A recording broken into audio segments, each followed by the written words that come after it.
Ola, eu son José María, un rapaz do Cebreiro de 64 anos.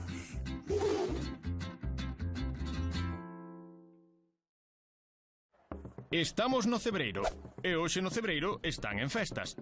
Un día no que os tendeiros poñen a disposición dos visitantes multitude de xénero co que facer boa feira. Escapamos do bule-bule e achegámonos ata a Lamposa, parcela onde traballa a Asociación Santo Grial, da que José María é presidente, e na que abunda un xénero que, de entre todos os do lugar, é sen dúbida o máis coñecido, a palla. Palla coa que facer os teitos das míticas pallozas do lugar, e que antes de chegar ás alturas hai que seleccionar e organizar nos chamados colmos. E saben cal é o colmo dun neno do Cebreiro como a José María? Pois iso, acabar facendo colmos.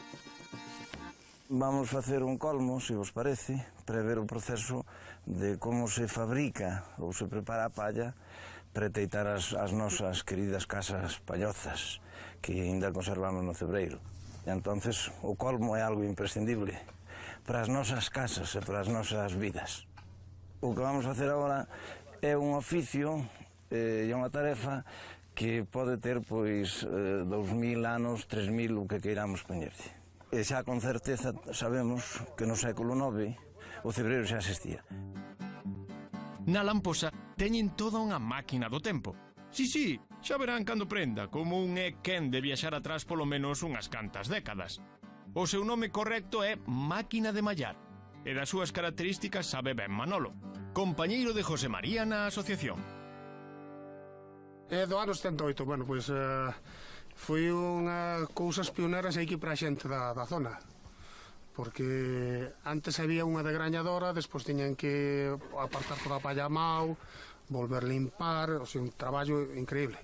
De feito, cando viron unha destas funcionar por primeira vez, houve unha persona que dixo: non quedo convencido de que non teño un home metido dentro, porque salía a palla por un lado, a gra polo outro, e todo limpio.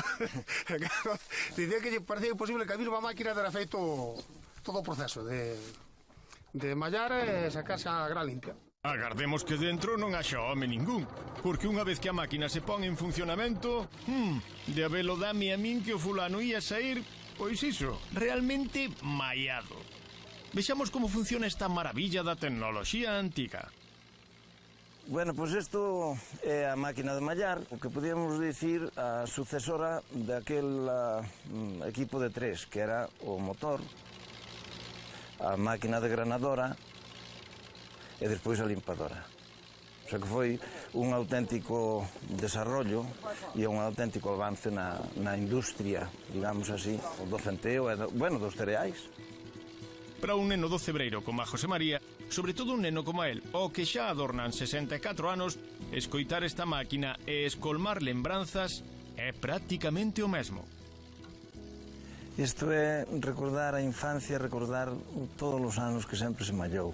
Pero aunque solamente sea para quitar o sarampión, temos que poñer a máquina a rombar, porque era a expresión da riqueza, a matanza dos cochos e a malla, era a expresión de que iba a haber de comer para todo o ano. Entón, como un non se vai a emocionar con ese sonido? Esa é a orquesta máis increíble que se poda un imaginar e ouvir.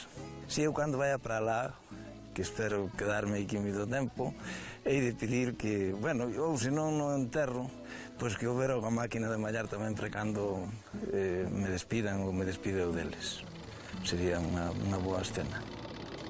Unha vez que a máquina rematou a súa tarefa, é hora de ir directamente al grano.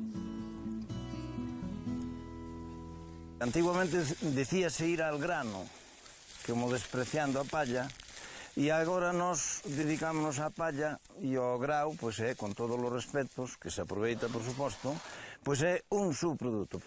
Pero nós o que ten importancia é a palla, para facer os colmos. Entón, o que vamos facer agora é ir ao grano, que é a palla, e facer un colmo como Deus manda, con este material que temos aquí. Esa é unha promesa que imos cumprir nun quítame de aí esas pallas. Regresamos nuns minutos con máis acción e frases feitas.